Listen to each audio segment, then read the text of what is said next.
வணக்கம். இந்தியா, பாகிஸ்தான் பிரச்சனை பத்தி நம்ம எல்லாத்துக்குமே தெரியும். எங்க ஆரம்பிச்சு இப்ப எங்க வந்து நின்றுருக்குன்னு தெரியும். இதில பார்த்தீங்கன்னா, இசையமைப்பாளர் ஏ.ஆர். ரஹ்மான் பார்த்தீங்கன்னா, நேத்து ஒரு கருத்து ஒண்ணு சொல்லியிருந்தாரு. அங்க இருக்க பொதுமக்கள பத்தியும் யோசிக்கணும் அப்படின்னு சொல்லிட்டு, பதவியில பவர்ல இருக்கிறதுனால பொதுமக்கள் என்ன பண்ணுவாய்ங்க அப்படிங்கிற மாரி சொல்லியிருந்தாரு.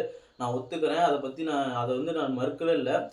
என்னதான் இருந்தாலும் நாம அங்க இருக்க பொதுமக்கள பத்தி யோசிச்சாலும், அங்க இருக்க அரசாங்கம், அங்க இருக்க பொதுமக்கள பத்தி யோசிக்கலன்னு தான் சொல்லணும். ஏன்னா, அங்க பாகிஸ்தான்ல முன்கூட்டியே நடந்த ஏற்கனவே நடந்த பிரச்சனைகள பத்தி நம்ம எல்லாத்துக்குமே தெரியும்.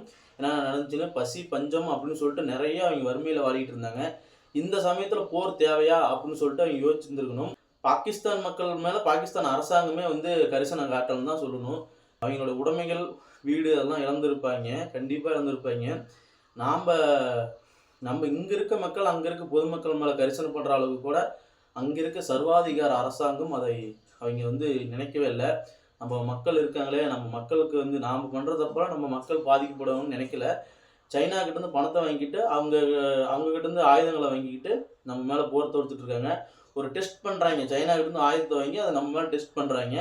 பாகிஸ்தான் அரசாங்கம் தான் இதுக்கு எல்லாத்துக்குமே காரணம். ஏற்கனவே வறுமையில வாடுற மக்கள இன்னும் கொஞ்சம் அதல பாதாளத்துக்கு தள்ளிட்டாங்கன்னு தான் நான் நினைக்கிறேன். நீங்க என்ன நினைக்கிறீங்க? கமெண்ட்ஸ்ல சொல்லுங்க.